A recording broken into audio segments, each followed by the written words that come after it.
Padre, nosotros, la iglesia, este día, oh Padre Celestial, cantamos aleluya, aleluya, aleluya a nuestro Dios. Y Padre mío, nos gozamos, oh Padre Celestial, en poder levantar estos cánticos de alabanza y adoración al Rey, a ti, oh Padre Santo.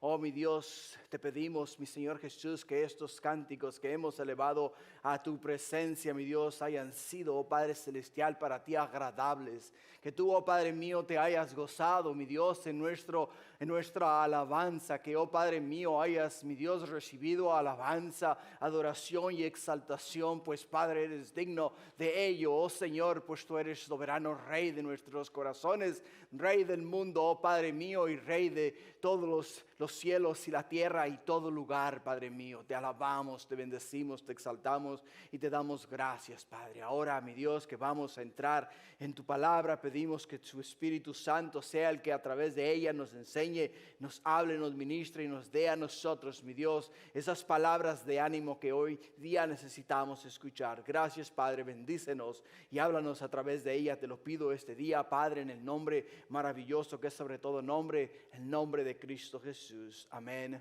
y amén. Gloria a Dios, gloria al Señor. Hermanos, pueden tomar asiento. Pueden tomar asiento y vamos a Romanos capítulo 8, es donde vamos a estar este día. En Romanos capítulo 8, de los versículos 28 al 39. Mientras ustedes se preparan, quiero tomar esta oportunidad para hablar a nuestros hermanos que nos miran a través de Facebook y YouTube, para recordarles que hoy es el primer día del mes y el primer día del año también, para que se preparen con jugo de uva y un pedazo de pan. Pues vamos ese día a celebrar la mesa del Señor, la Santa Cena, ¿no? Es donde nosotros a manera de congregación nos unimos, nos juntamos para juntos a celebrar lo que ha sido instituido como la Santa Cena. Algo que el Señor nos ha dejado que hagamos hasta el día que Él regrese por nosotros y lo tengamos con Él en el cielo. Así es de que, hermanos, prepárense porque va a ser de gran bendición para nosotros. Y ese día vamos a participar de la mesa del Señor. Pero mientras que llegamos a ese momento, vamos a Romanos capítulo 8, de los versículos 28 al 39, donde vamos este día a estudiar la palabra del Señor. El tema de la semana pasada fue una gloriosa esperanza. Aprendimos que el apóstol Pablo nos dice que las aflicciones no se comparan a la esperanza que tenemos en el cielo, la esperanza que tenemos en Cristo Jesús. Si ustedes recuerdan la palabra esperanza, elpis, que es en griego, quiere decir esperar con anhelo o con placer. Y cuando Jesús, el Hijo de Dios, partió de esta tierra y ascendió a los cielos, los ángeles que se le aparecieron a los discípulos al mirar a Jesús ascender a los cielos, les dijeron a ellos: así como lo habéis mirado ascender a los cielos, así lo miraréis descender de los cielos.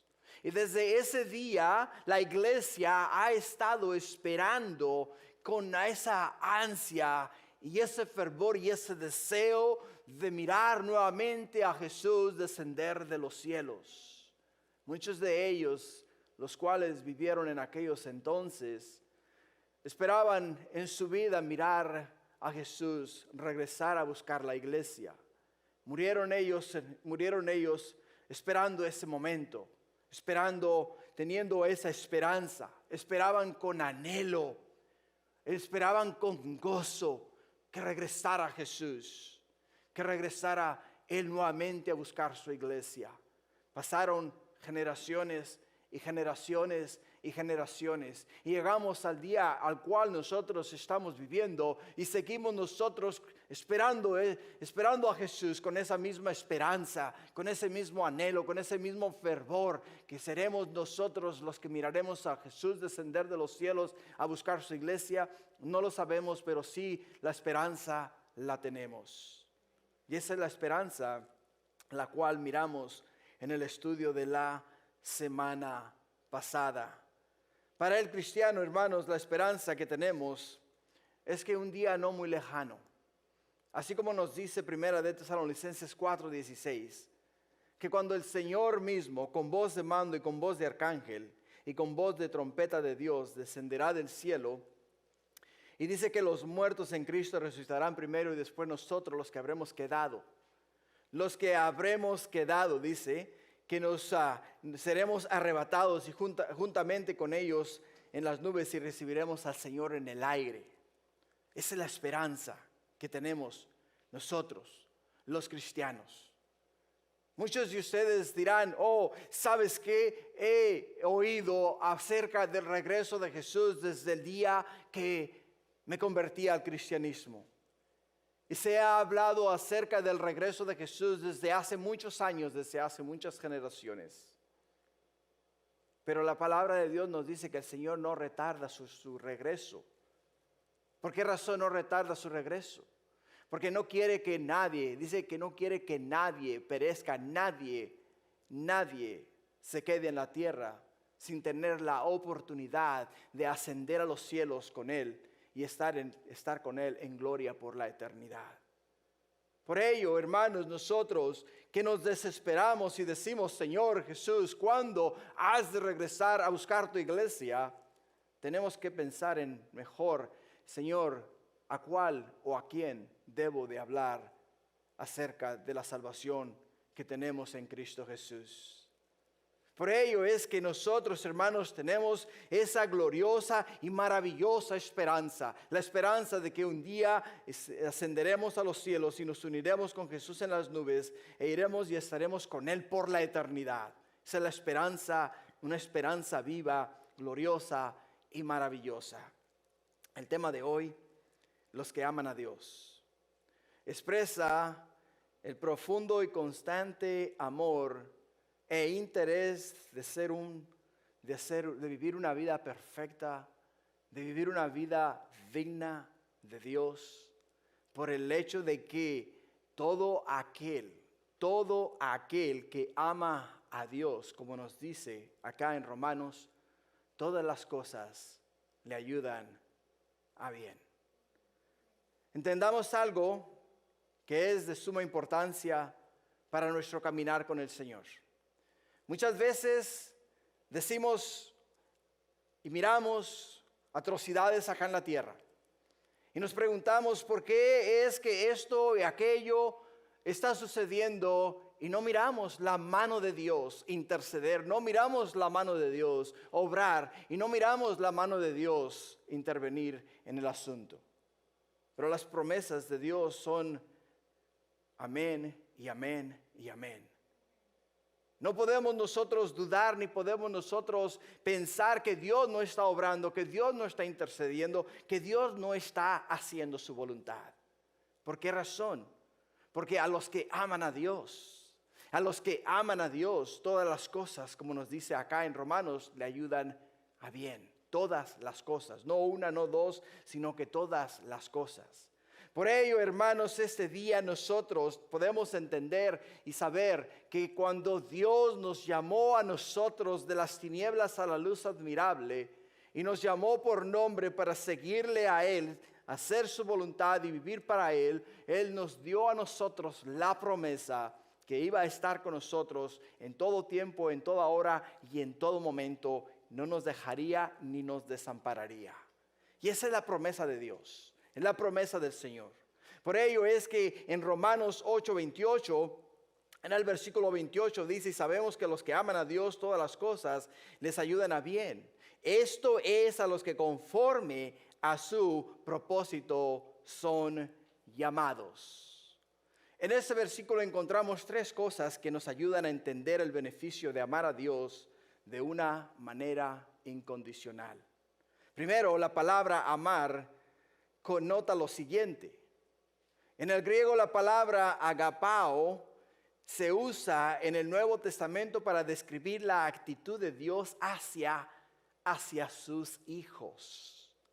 Para distinguir, o sea, para darnos a nosotros a conocer la clase de amor con la cual Dios nos ama a nosotros.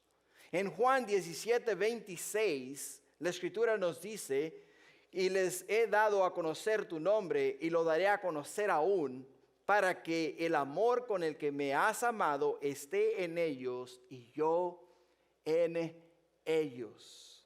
Jesús está orando a Dios, está hablando con Dios. Y le está diciendo a Dios estas palabras. Simple y sencillamente dice: les he dado a conocer tu nombre. Les he dado a conocer tu deidad. Les he hecho saber quién eres tú y cuánto les amas tú a ellos. Y no solamente dice: les he dado a conocer tu nombre, tu amor y tu protección por ellos, sino que aún les daré a conocer más de ti, para que te conozcan de una manera más profunda. Y dice en ese mismo versículo 17 de Juan 17:26, dice: para que el amor con que me has amado esté en ellos, dice, y yo en ellos. Esa es la clase de amor con la cual Dios nos ama a nosotros. Nos ama de una manera incondicional. Muchas veces nosotros no podemos entender de la manera en la cual Dios nos ama a nosotros, por el simple y sencillo hecho de que, hermanos, el amor con el cual nosotros amamos muchas veces es un amor condicional. Porque si tú me haces bien o me das esto o me traes aquello, para mí o para quizá ustedes sea una señal de amor, que te interesas en mí, que me quieres, que buscas la manera de complacerme. Y nosotros decimos: bueno, si hace todas esas cosas, pues lo está haciendo por amor a mí, por amor a mi persona. Pero cuando no hace aquellas cosas, decimos: bueno, ya no me quiere, ya no me ama, ya no le intereso. Y la forma en la cual podemos entender la Escritura acá es el hecho de que no importa lo que tú y yo hagamos, no importa la dirección que tú y yo nos vayamos, el amor de Dios nunca mengua. Es el mismo ayer, es el mismo hoy y será el mismo por la eternidad. El mismo amor que Dios nos ofrece a todos y cada uno de nosotros. Por ello es que la palabra amar aquí describe la actitud de Dios hacia sus hijos. Y podemos entender claramente que un padre desea y quiere lo mejor para ¿quiénes? Quiere lo mejor para sus hijos. El segundo punto que miramos acá en este versículo es que todas las cosas les ayudan a bien. Todas las cosas. Hay quienes me preguntan a mí: ¿cómo este versículo puede aplicar a una madre que acaba de perder a su bebé? ¿Cómo puede aplicar a una esposa que acaba de perder a su marido? ¿Cómo puede aplicar a un empleado que acaba de perder su empleo? ¿Cómo esto puede ayudarle a esa persona para bien? Y es una pregunta genuina, una pregunta que muchas veces nosotros nos hacemos, y una pregunta por la cual muchas personas han dejado la fe, han abandonado su fe en el Señor, porque ellos tienen un concepto de Dios que agarras la lámpara, la frotas e inmediatamente sale Dios y dice: ¿qué quieres que haga por ti, mi hijo? Y ahí están ellos para pedir 3 deseos. Y Dios está ahí para complacerles a ellos todos sus deseos. Y es el concepto que muchas veces las personas han creado acerca de Dios. Pero entiende algo que es de suma importancia. La palabra, cuando nos dice todas las cosas ayudan a bien, todas las cosas ayudan a bien, nos está diciendo a nosotros que todo lo que Dios hace es para nuestro beneficio, para nuestro bien, para nosotros, para bendecirnos. Por eso cuando un padre o una madre Te pregunta a ti, bueno, ¿cómo es posible que un Dios de amor, el cual tú predicas, me haya quitado a mi bebé de tan solo 3 meses, de tan solo 1 año, de tan solo 2 años? ¿Cómo es posible que mi esposo, que era el soporte de la familia, el cual proveía para nuestras necesidades, haya muerto? ¿O cómo es posible que mi esposo, que es el único que trabaja acá en la casa, haya perdido su empleo? Y ahora no tenemos sustento para el hogar. Ahora, en todas esas cosas encontramos una respuesta. Una respuesta gloriosa y maravillosa. ¿Por qué? Porque sabemos y entendemos que Dios es soberano y Dios conoce no solamente el presente, sino que también conoce el futuro. Conoce el futuro. Si tú dices, bueno, mi hijo apenas si tenía 6 meses, apenas si tenía 1 año, ya muerto. ¿Qué sabes tú? ¿Qué sabes tú lo que hubiese pasado si esa criatura hubiese crecido? ¿Qué sabes tú si Dios en su amor y en su misericordia le ha librado a él de pruebas y tribulaciones, las cuales hubiese sido un total tormento y una agonía para aquella madre? ¿Qué sabes tú si aquella esposa que perdió al esposo necesitaba ella depender de Dios y no de su esposo? Y Dios le está dando a ella la oportunidad de levantar los ojos al cielo y clamar a Dios y decir, Señor, de ti viene mi sustento, de ti viene mi diario vivir. Muchas veces nosotros dependemos de lo que vemos, pero no dependemos de Dios. Dependemos de nuestras cuentas bancarias, dependemos de nuestros trabajos, dependemos de las personas con las cuales convivimos, pero nunca dependemos de Dios. Por ello es que cuando estas cosas vienen, aunque sean muy trágicas y sean muy difíciles de entender para nosotros, la Escritura nos dice que todas las cosas ayudan a bien. Todas las cosas ayudan a bien. Ya, hermanos, entendiendo que si nosotros confiamos en Dios, amamos a Dios, y tenemos nuestra fe y esperanza puesta en Dios, Él ha prometido no dejarnos jamás. Él ha prometido nunca desampararnos, nunca abandonarnos. En Juan 14:15, Jesús hablando a sus discípulos, nos dice estas palabras, dice, si me amáis, guardad mis mandamientos. Y yo rogaré al Padre y os dará un consolador para que esté con vosotros para siempre. El Espíritu de verdad, el cual el mundo no puede recibir porque no le ve ni le conoce. Pero vosotros le conocéis porque mora en vosotros y estará en vosotros. Y no os dejaré huérfanos, vendré a vosotros. Jesús, después de anunciar su muerte a sus discípulos, ¿qué dijeron los discípulos? Señor, no es posible que tú vayas a morir. Todo Israel tiene sus ojos puestos en ti. Todo Israel ha puesto su esperanza en tu persona. Tú eres el Salvador de la nación de Israel. No es posible que tú puedas morir, que tú vayas a morir. Pero Jesús les dice a ellos, me voy, mas no os dejo solos. No os dejo huérfanos. Voy a enviar a vosotros al Consolador.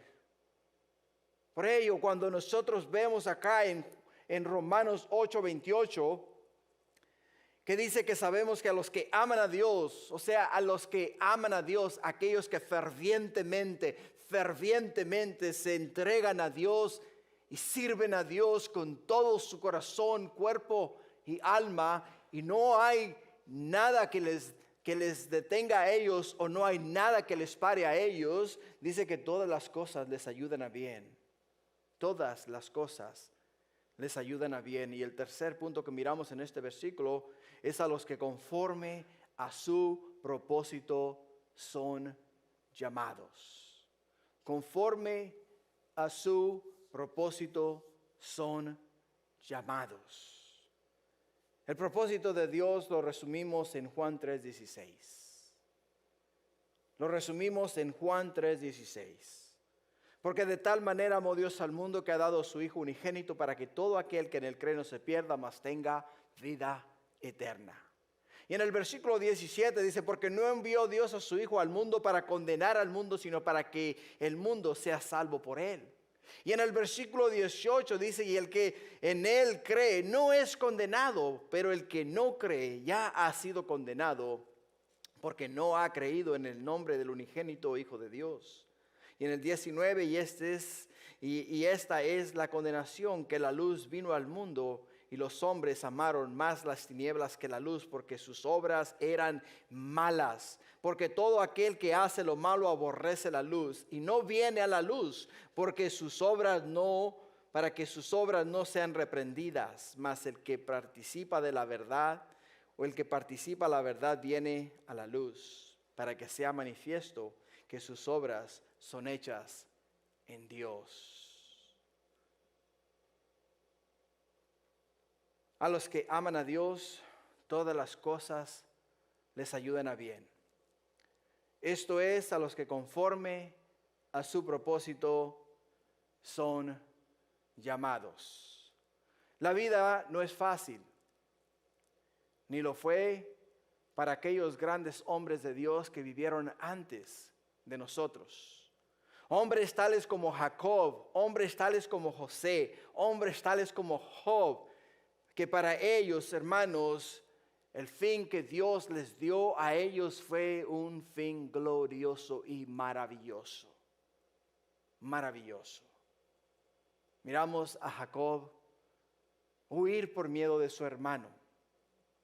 Le miramos a él finalmente terminar en Egipto, rodeado de hijos y nietos y bisnietos, honrando y glorificando a Dios, diciendo, Señor, mis años han sido muchos, han sido duros, han sido difíciles, mis años me han pesado, pero a pesar de todos estos años, tu mano gloriosa y maravillosa no se ha apartado de mi lado.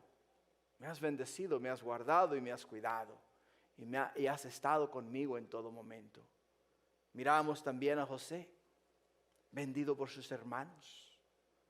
Y vino a ser el segundo más poderoso de Egipto. El que tenía en su mano el poder de dar vida y quitar vida. El que tenía en su mano el abrir puertas y cerrar puertas. El que tenía en su mano el dar y quitar. Y al final de su vida le miramos rodeado de su familia y rodeado de bienes y bendiciones de Dios. Por ello es que podemos decir con claridad y certeza que a todos los que aman a Dios, todas las cosas les ayudan a bien.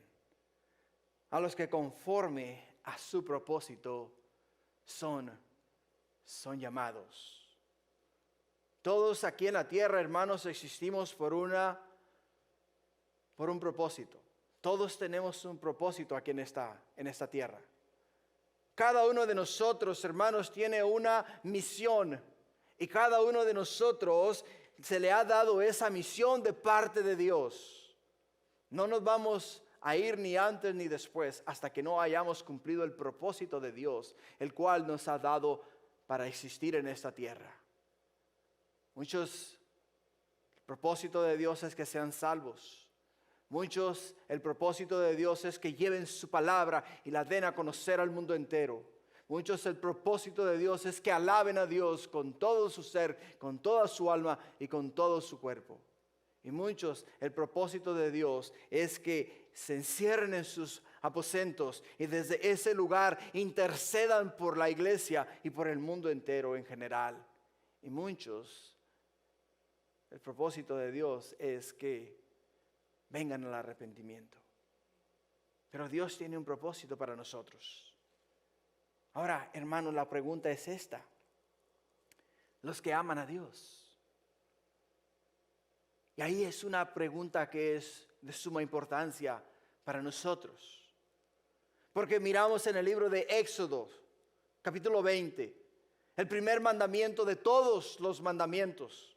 ¿Qué nos dice el Señor? Amarás al Señor tu Dios con toda tu mente, con todo tu corazón y con todo tu ser. ¿Estamos nosotros amando a Dios de esa manera? ¿Estamos nosotros dispuestos, hermanos, a dejar todo lo que está a nuestro alrededor y amar a Dios incondicionalmente? ¿Estamos dispuestos a amar a Dios por sobre nuestros familiares? ¿Estamos nosotros a amar a Dios por sobre nuestros bienes? ¿Estamos nosotros dispuestos a amar a Dios por sobre todas las cosas que nos rodean? Porque la Escritura nos da una promesa maravillosa y gloriosa, que si amamos a Dios sobre todas las cosas nos van a ayudar a nosotros para bien. Y en el versículo 29, continuando en Romanos 8, 29, dice, porque a los que antes conoció también los predestinó para que fuesen hechos conforme a la imagen de su Hijo, para que Él sea el primogénito entre muchos hermanos.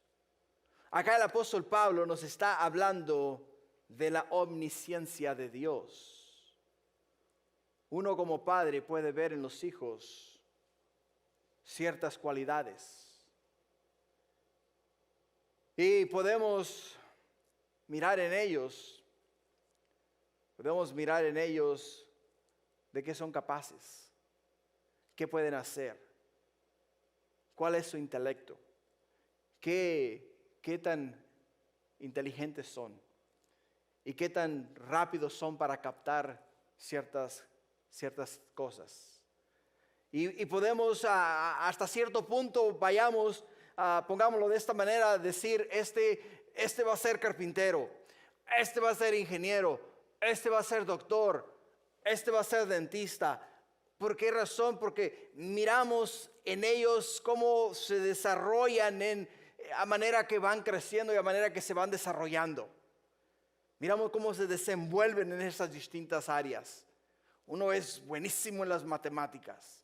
El otro le encanta experimentar con los animalitos, ¿no? Les abre la panza y les mira todo lo que hay adentro. Y al otro le gusta abrirle la boca a los perros y mirarle los dientes, ¿no? Decimos, este va a ser dentista. O sea, podemos decir lo que, más o menos predecir por lo que vemos en nuestros hijos. Ahora la palabra predestinó denota determinar de antemano o predeterminar lo que una persona va a hacer. Y cuando hablamos acá, hermanos, en el versículo 29, porque a los que antes conoció también les predestinó para que fuesen hechos conforme a la imagen de su Hijo. Estamos hablando que Dios en su infinita misericordia, antes de que aún nosotros existiésemos, Él ya conocía quiénes íbamos a ser nosotros y qué decisiones íbamos a tomar nosotros. Ahora, la predestinación, hermanos, es algo que es para todos, para todos. Dios nos ha predestinado a todos nosotros para ser salvos.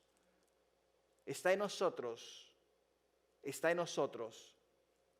tomar la oferta que Dios nos hace. Por ello es que podemos mirar acá las palabras del Señor. Simple y sencillamente nos dice a nosotros que a los que antes conoció, quiere decir que antes de que nosotros llegásemos a existir en esta tierra, Él ya nos conocía.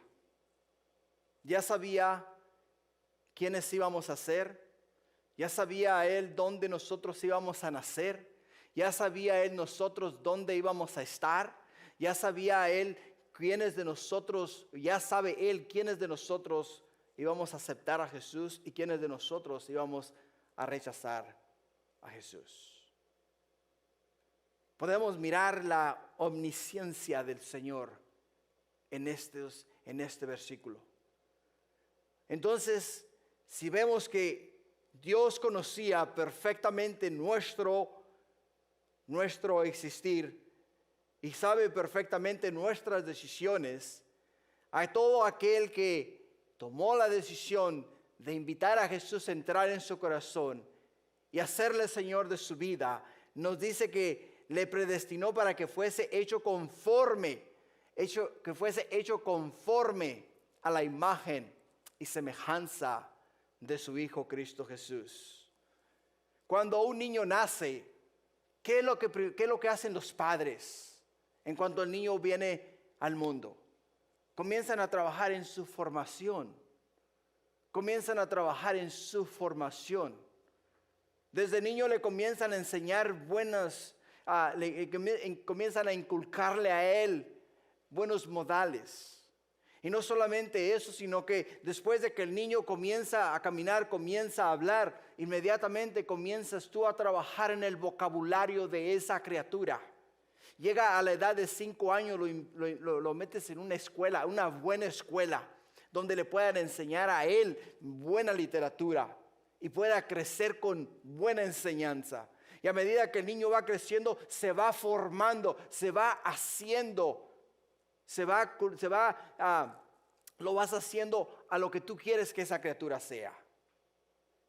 De la misma manera, cuando nosotros, hermanos, nacimos de nuevo, cuando aceptamos a Cristo Jesús en nuestro corazón y le declaramos Señor de nuestra vida, el Espíritu de Dios comenzó a trabajar en nuestra formación.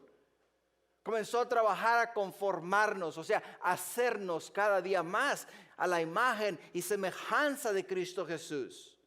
Todos los días, mientras nosotros estamos leyendo la palabra de Dios, Él va aumentando a nuestro léxico más palabras. O sea, nuestro vocabulario va aumentando, va creciendo, vamos conociendo más de Dios, vamos cada día pensando más a la manera de Dios, vamos actuando cada día a la manera de Dios. ¿Por qué? Porque el Espíritu de Dios está trabajando en nosotros. Nos está formando, nos está haciendo cada día más y más a la imagen de nuestro Señor y Salvador Cristo Jesús. Ahora, acá nos dice para que Jesús fue el primogénito, quiere que seamos nosotros como es Jesús, y no solamente que como es Jesús, dice para que Él, Jesús, sea el primogénito de entre muchos hermanos. Sea el primogénito. Entiende de esta manera. Cuando Jesús, el Hijo de Dios, vino a esta tierra en forma de ser humano, en forma de hombre. Igual como Jesús fue formado, igual como Jesús fue instruido, de la misma manera que Dios quiere que nosotros seamos instruidos en todas las cosas de Dios. Y eventualmente, todos y cada uno de nosotros vamos a tener que dejar esta vida, vamos a tener que morir a esta vida. Y tenemos la esperanza, hermanos, de que tenemos la esperanza de la resurrección. La esperanza de la resurrección. O sea, Jesús caminó en la tierra y modeló a nosotros, nos dejó a nosotros ejemplo de cómo es que nosotros debemos de ser, cómo es que nosotros debemos de ser formados. Y ahora Jesús también murió y después al tercer día resucitó, dándonos a nosotros a entender que igual como Jesús, el Hijo de Dios, murió, también nosotros moriremos y un día resucitaremos, pero Jesús fue el primero de todos los que habremos de resucitar, el primogénito de entre muchos hermanos. En Colosenses capítulo 1 versículo 15, quiero que leas conmigo lo que el apóstol Pablo nos ha dejado escrito, inspirado por el Espíritu Santo. Dice en el versículo 15, Él es la imagen del Dios invisible, el primogénito de toda creación, porque en Él fueron creadas todas las cosas, las que hay en los cielos, las que hay en la tierra, visibles e invisibles, sean tronos, sean dominios, sean principados, sean potestades, todo fue creado por medio de Él y para Él. y Él es antes de todas las cosas, y todas las cosas en Él subsisten. Y Él es la cabeza del cuerpo, que es la iglesia. El que es el principio, el primogénito de entre los muertos, para que en Él tenga toda la preeminencia. Por cuanto agradó al Padre que en Él habitase toda plenitud, y por medio de Él reconciliar consigo todas las cosas, así de las que están en la tierra como de las que están en los cielos, haciendo la paz mediante la sangre de su cruz. Entonces, volviendo al versículo 29, porque a los que antes conoció también los predestinó para que fuesen hechos conforme a su Hijo, para que Él sea el primogénito entre muchos hermanos. Nos da a nosotros la esperanza de que cada día que pasa en nuestro caminar con Cristo Jesús, nuestra vida está siendo conformada, está siendo formada a la imagen y semejanza de nuestro Señor y Salvador Cristo Jesús, con la esperanza de que si nosotros morimos antes de que Jesús regrese por nosotros, por la iglesia, un día vamos a ser resucitados como Jesús también resucitó. Continuando en el versículo 30, nos dice en el versículo 30, y a los que predestinó, a esos también llamó. Y a los que llamó, a esos también justificó. Y a los que justificó, a estos también glorificó. O sea que todos los que hasta el día de hoy han invitado a Jesús a entrar en su corazón y le han declarado Señor de su vida, Jesús, el Señor y Salvador nuestro, nos ha declarado a nosotros justos. Nos ha declarado justos. Qué interesante, ¿no?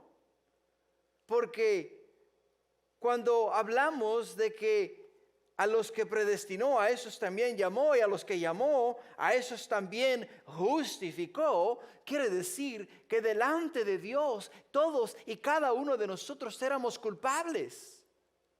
Éramos reos de muerte, o sea, estábamos condenados a vivir una vida separada de Dios.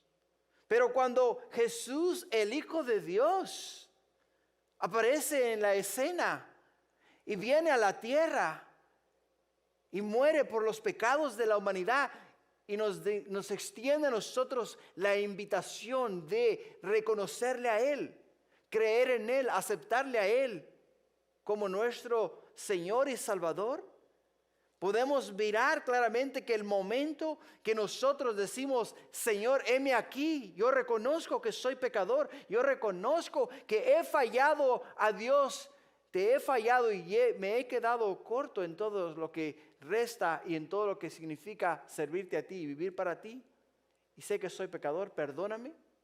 En ese momento Jesús te abre las puertas y entra en tu corazón y viene a ser Señor de tu vida. Y ahí es donde Él, de ese momento en adelante, nos declara justos delante de los ojos de Dios. Ya no somos más aquellos viles pecadores los cuales Dios no podía ver por el pecado que había en nosotros, sino que ahora ha venido Jesús y nos ha limpiado con su sangre preciosa y nos ha declarado justos delante de Dios. Nos ha declarado justos delante de Dios. No solamente nos ha declarado justos delante de Dios, sino que dice que también nos glorificó. También nos glorificó. A estos también glorificó, dice la Escritura. La palabra, hermanos, glorificar significa levantar en alto, rendir honor. O sea, Dios se siente orgulloso, Jesús se siente orgulloso de la obra redentora que ha hecho en nosotros. Y ahora nos levanta en alto y nos presenta delante de Dios y nos dice y le dice al Padre: Padre, he aquí los que tú me diste, los he lavado con mi sangre, los he declarado justos con mi sangre preciosa que derramé en la cruz del Calvario. Es lo que podemos ver que el apóstol Pablo nos está enseñando en estos versículos. En el versículo 31 de Romanos 8 dice: ¿qué pues diremos? ¿Qué pues diremos a esto? Si Dios es por nosotros, ¿quién contra nosotros? ¿Qué pues diremos? O sea, en otras palabras, si hemos nosotros entendido este día y hemos reconocido que hemos sido limpiados, lavados en la sangre de Jesús, Dios nos ha acogido como hijos suyos. Y no solamente eso, sino que ahora nos ha declarado justos y nos está haciendo a la imagen y semejanza de Cristo Jesús, y somos sus hijos. Entonces, ¿quién nos puede a nosotros tocar? ¿Quién? ¿Quién puede venir en contra de nosotros? Es una pregunta, hermanos, que te deberías de preguntar cada vez que alguien te amenaza, cada vez que alguien está planeando algo en contra tuya, cada vez que alguien te ofende, o cada vez que alguien te está persiguiendo. ¿Por qué? Porque la Escritura dice: ¿qué pues diremos a esto? Si Dios es por nosotros, o sea, si Dios nos ha declarado justos en Él, Cordero de Dios que quita el pecado del mundo, en Cristo Jesús, ¿quién contra nosotros? ¿Quién puede venir contra nosotros? En el versículo 32 dice: el que no escatimó ni a su propio Hijo, sino que lo entregó por nosotros. Escucha, sino que lo entregó por nosotros, ¿cómo no nos dará también con Él todas las cosas? Qué maravilloso y qué glorioso es esto que vemos hoy día en la palabra del Señor. En Génesis capítulo 22, versículo 10,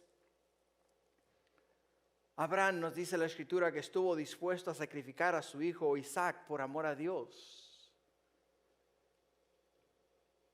En Génesis capítulo 22, versículo 10, nos dice: y extendió Abraham su mano y tomó el cuchillo para degollar a su hijo. Entonces el ángel de Jehová le dio voces desde el cielo y dijo: Abraham, Abraham. Y él respondió: heme aquí. Y dijo: no extiendas tu mano sobre el muchacho, ni le hagas nada, porque ya conozco que temes a Dios, por cuanto no rehusaste tu hijo, tu único hijo. En este versículo podemos ver a Abraham, ¿qué? Podemos ver a Abraham. Estaba él dispuesto a ¿qué? A sacrificar a su unigénito hijo, a Isaac, por amor a Dios. Por amor a Dios. Ahora acá podemos mirar en el versículo que acabamos de leer nosotros: el que no escatimó ni a su propio hijo, sino que lo entregó por nosotros. Podemos ver el contrario, ¿qué? Que ahora Dios no escatimó a su propio hijo, hermanos, por amor a nosotros. Por amor a nosotros. Abraham dijo: Señor, tú quieres mi hijo, te doy a mi hijo. Porque yo sé, Señor, que tú me has prometido que de él, mi Dios, se levantará una muchedumbre tan grande como la arena del mar o como las estrellas del cielo. Y yo sé que si lo tienes que levantar de las cenizas lo vas a levantar. Y Dios sabía que para la redención del mundo necesitaba a él sacrificar a su hijo, el Cordero de Dios, que quita el pecado del mundo. En primera de Juan capítulo 4 versículo 9 nos dice la Escritura: en esto se mostró el amor de Dios para con nosotros, en que Dios envió a su Hijo unigénito al mundo para que vivamos por Él. Escucha, Dios envió a su Hijo unigénito al mundo para que vivamos por Él. En esto consiste el amor, no en que nosotros hayamos amado a Dios, sino en que Él, Dios, nos amó a nosotros y envió a su Hijo en propiciación por nuestros pecados. Esto es para todos los creyentes por igual. Y esto es para todo aquel que reconoce a Jesús como Señor y Salvador. Esta es una obra divina, esta es una obra celestial, esta es una obra gloriosa que solamente Dios puede hacer. ¿Cómo vamos a responder? ¿Qué vamos a hacer con la información que Dios nos ha dado a nosotros el día de hoy? Está muy hermosa, está maravillosa. Y la verdad que me hace sentir a mí como que, wow, Señor, hiciste todo esto por mí. Y quizá tú te sientas de la misma manera. Pero no para la bendición, no para ahí. Esta bendición Dios nos la dio a nosotros, hermanos, para que la compartamos con otras personas. Allá afuera tenemos tíos, tenemos tías, tenemos primos, tenemos primas, tenemos compañeros de trabajo, tenemos vecinos que no conocen a Jesús, no tienen a Cristo Jesús en su corazón y le conocen como su Señor y Salvador.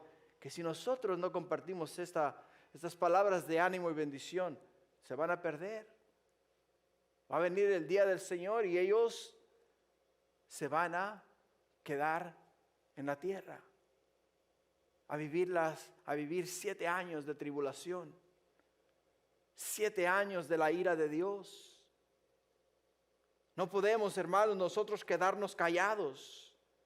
Tenemos que proclamar el nombre del Señor y decir que Dios no escatimó ni aún a su propio Hijo, sino que lo dio por amor a nosotros. Lo dio por amor a nosotros. En el versículo 33, ¿quién acusará a los escogidos de Dios? Nuevamente el apóstol Pablo haciéndonos una pregunta.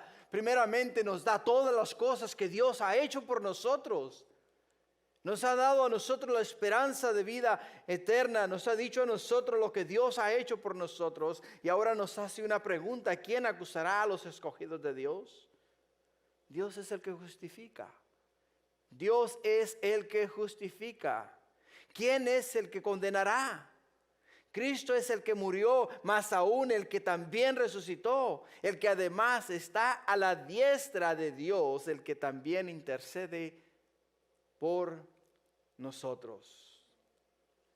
La promesa es que no hay quien acuse a los escogidos de Dios. No hay quien acuse a los escogidos de Dios. La Escritura nos dice: ¿de qué le sirve al hombre ganar el mundo y perder su alma? ¿De qué le sirve al hombre? ¿De qué le sirve al hombre mantener una reputación intacta aquí en la tierra y que no quiere que le digan a él aleluya, atalaya religioso, o que no quiere que le digan hey, ahí va un santurrón, como tienden a decir a nosotros los cristianos? ¿De qué le sirve al hombre todas estas cosas si no tiene la esperanza de vida eterna? Ahora la palabra acá, la pregunta que hace el apóstol Pablo es una pregunta sumamente fuerte. Y la hace por el hecho de que quiere estar seguro de que nosotros somos lo que nos dice acá en esta pregunta. Y nos dice acá: ¿quién acusará a los escogidos de Dios? ¿Quién acusará a los escogidos de Dios? La pregunta este día, hermanos, hermanas, y aquellos que nos miran a través de los medios de comunicación. ¿Te consideras tú escogido de Dios? Si te consideras tú escogido de Dios, entonces no hay absolutamente nadie que te condene, porque ya Jesús ha pagado el precio de tus pecados. Cristo, el Hijo de Dios que está a la diestra de Dios, nos está defendiendo e intercediendo por cada uno de nosotros. Si lo miramos desde una perspectiva legal, y por X razón tú eres llevado a la cárcel, el momento que llegas tú a la cárcel y antes de comparecer ante el juez mismo o la corte misma te asigna a ti un abogado. Y a ese abogado le llaman un abogado defensor. Ese abogado tiene bajo su responsabilidad representarte y asegurarse de que tienes un caso legal, legítimo y de que te puede él defender en cualquiera que sean las acusaciones que te hagan. Y al final del día, el que da la sentencia de culpable o inocente es el juez. Por ello es que nos dice acá el apóstol Pablo, simple y sencillamente nos dice a nosotros, ¿quién acusará a los escogidos de Dios? Dios es el que justifica, o sea, Dios es el juez. Dios es el que nos ha declarado justos. Entonces, si nosotros hemos sido declarados justos, no hay quien nos pueda acusar a nosotros. Ahora, ¿quién es el que nos condenará? Cristo es el que murió, más aún el que también resucitó y el que está a la diestra de Dios. Y es también el que intercede por nosotros. En otras palabras, Dios es el juez y Jesús es nuestro abogado defensor. Y la Escritura nos dice que no ha perdido ni un solo caso. Así es de que puedes tener tú la certeza y la seguridad de que te va a representar bien, de que no va a dejar que te condenen, porque ya Dios te ha declarado justo. En el versículo 35 nos dice, ¿quién nos separará del amor de Cristo? Tribulación o angustia, o persecución, o hambre, o desnudez, o peligro, o espada. Como está escrito, por causa de ti somos muertos todo el tiempo. Somos contados como ovejas de matadero. Antes, en todas estas cosas somos más que vencedores por medio de aquel que nos amó. El apóstol Pablo simple y sencillamente nos está diciendo a nosotros, en esta vida vas a tener tribulaciones, en esta vida vas a ser angustiado, en esta vida vas a ser perseguido, en esta vida vas a experimentar hambre, en esta vida vas a experimentar desnudez, en esta vida vas a experimentar peligros, en esta vida vas a experimentar la espada. ¿Por qué? Porque somos seguidores de Jesús. Porque somos seguidores de Jesús. Mas el Señor nos dice a nosotros estas palabras en Mateo 8:28. Mateo 28:20. He aquí yo estoy con vosotros todos los días hasta el fin del mundo. He aquí yo estoy con vosotros, dice, todos los días hasta el fin del mundo. Jesús, a través de todas estas pruebas, a través de todas estas dificultades que la vida presenta, Él ha prometido caminar con nosotros, Él ha prometido estar con nosotros, Él ha prometido bendecirnos a nosotros, guardar y cuidar de nosotros. Y no hay nada que nos pueda separar a nosotros del amor de Cristo. En Juan 16, versículo 1 al 4 nos dice, esas cosas os he hablado para que no tengáis tropiezo. Os expulsarán de las sinagogas y aún viene la hora, dice, cuando cualquiera que os mate pensará que rinde servicio a Dios. Y harán esto porque no conocen al Padre ni a mí. Mas os he dicho esas cosas para que cuando llegue la hora os acordéis de que yo os lo había dicho. Como Pablo nos dice, antes de todas estas cosas, hermanos, y aunque todas estas cosas vengan, nosotros somos más que vencedores en Cristo Jesús. El cristiano es más que vencedor porque tiene el poder de Jesús. El cristiano es más que vencedor porque le rodea la gloria del Hijo de Dios, la gloria de Jesús. El cristiano está siempre en victoria, simple y sencillamente, porque el que pelea la batalla por él no es él, sino Dios es el que pelea la batalla por él. Él vence con amor y el amor con el cual vence es el amor de Jesús. Por ello en el versículo 38 y 39 nos dice: por lo cual estoy seguro de que ni la muerte, ni la vida, ni ángeles, ni principados, ni potestades, ni lo presente, ni lo porvenir, ni lo alto, ni lo profundo, ni ninguna otra cosa creada nos podrá separar del amor de Dios que es en Cristo Jesús, Señor nuestro. Una vez sellados con el Espíritu de Dios, Dios nos dota con poderes especiales. Porque ya no actuamos, hermanos, en nuestras fuerzas. Ya no actuamos, hermanos, en nuestro intelecto. Ya no actuamos ni pensamos a nuestra manera, sino que ahora actuamos, pensamos y vivimos de acuerdo a lo que Dios ha hecho y está haciendo en nosotros y al conocimiento que tenemos en Cristo Jesús. De que si Dios es con nosotros, ¿quién puede estar en contra de nosotros? ¿Quién puede estar en contra de nosotros? La muerte a la cual todos temen, nosotros la enfrentamos con valentía, porque sabemos que al morir dejamos este tabernáculo terrenal para llegar a los brazos de Jesús, a nuestra morada celestial. Y la vida que vivimos, hermanos, la vivimos para Cristo y en Cristo Jesús. Nuestro caminar es Jesús, nuestro pensar es Jesús, nuestro vivir es Jesús y nuestro actuar es Jesús. Por ello es que nada nos puede separar a nosotros del amor de Cristo.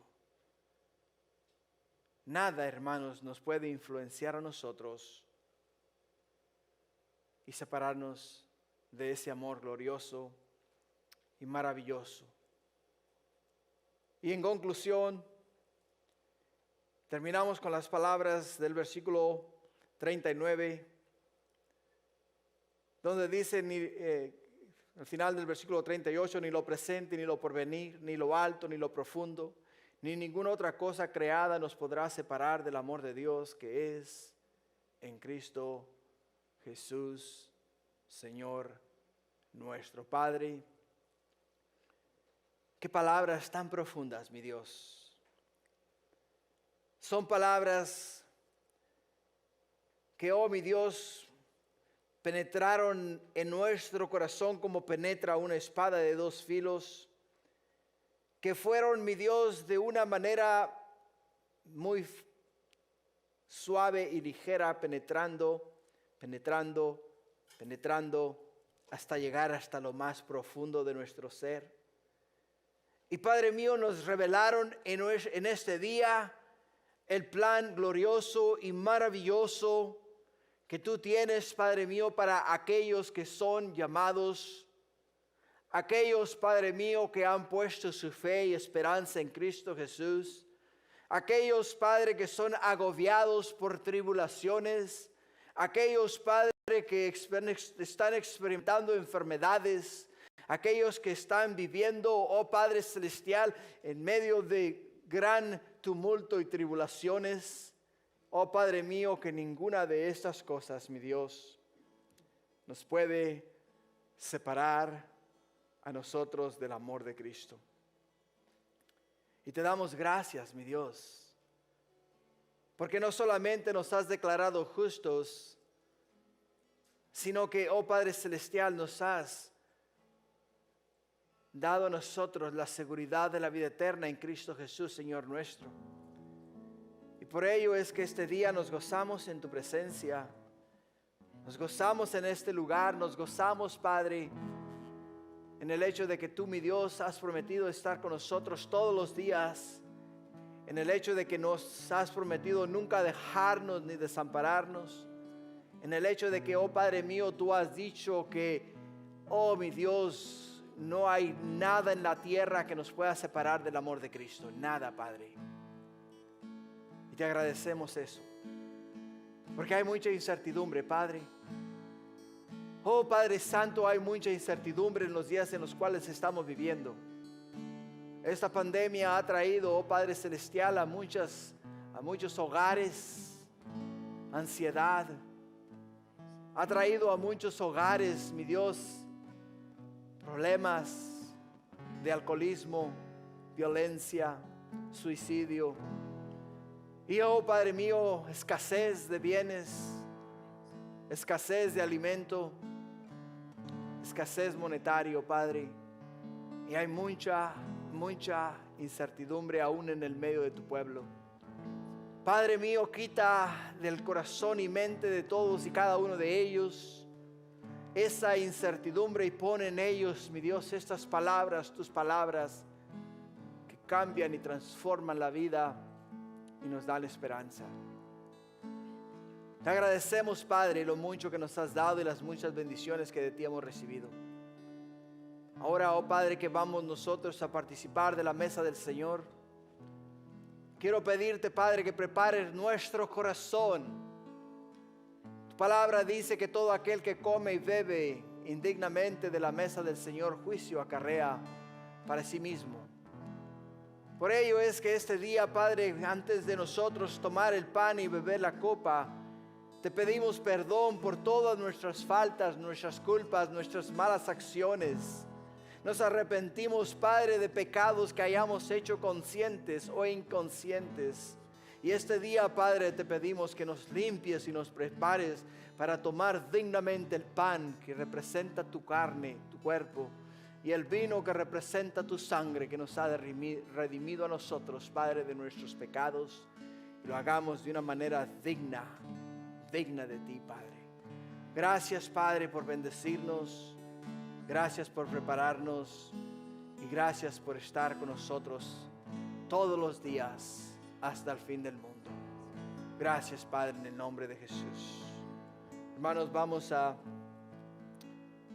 tomar nuestras copas. Si a alguien le hace falta una, por favor levante su mano y aquí los hermanos les hacen llegar una. Y vamos a quitar la primera capita de nuestra copita, que es el plástico de arriba para exponer el pan. Y entonces vamos a tomar el pan en nuestra mano derecha. Y en el libro de Corintios capítulo 11 versículo 23 dice: porque yo recibí del Señor lo que también os he enseñado, que el Señor Jesús la noche que fue entregado tomó pan y habiendo dado gracias lo partió y dijo: tomad, comed, esto es mi cuerpo que por vosotros es partido, hacer esto en memoria de mí. Tomemos el pan en memoria de Él.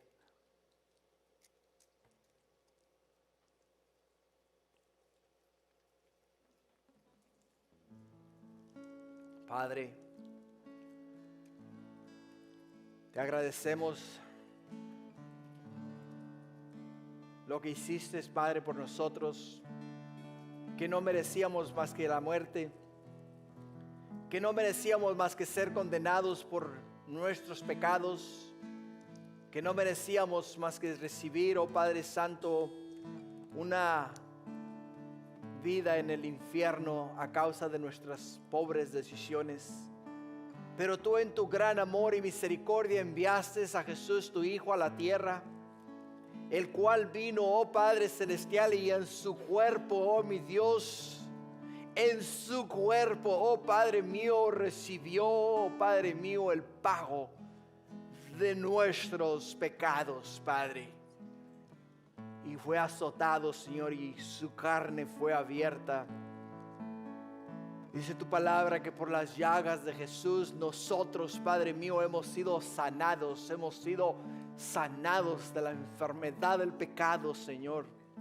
Y por ello es que este día te damos gracias y recordamos y hacemos esto con reverencia a nuestro Dios, a nuestro Señor y Salvador Cristo Jesús, recordando cada momento en lo que Él hizo por nosotros en la cruz del Calvario. Asimismo tomó también la copa después de haber cenado, diciendo: esta copa es el nuevo pacto en mi sangre. Hacer esto todas las veces que la bebieres en memoria de mí. Así pues, todas las veces que comieres este pan y bebieres esta copa, la muerte del Señor anunciáis hasta que Él venga. Tomemos la copa en memoria de Él. Y Padre, tu palabra nos dice una y otra vez que sin derramamiento de sangre no hay remisión de pecado. Y si nosotros sabemos y entendemos, Padre, que somos pecadores, y tú requieres, Padre mío, un sacrificio de un cordero blanco, puro y sin mancha.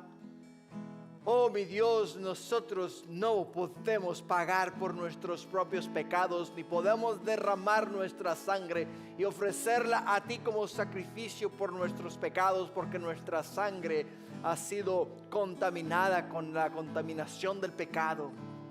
Pero tú, Padre, en tu amor por nosotros y en tu misericordia por nosotros, tus hijos, mi Dios, miraste, mi Dios, que necesitábamos ser, oh mi Dios, redimidos por un cordero puro y blanco y sin mancha alguno, sin pecado alguno, y te proveíste de uno, Señor, un cordero, oh mi Dios, que quita el pecado del mundo, Jesús tu Hijo, el cual murió y padeció por nuestros pecados. Gracias, Padre, porque ahora nosotros con toda certeza y seguridad podemos este día declararnos justos, Padre, porque tú nos has justificado con la sangre de Jesús.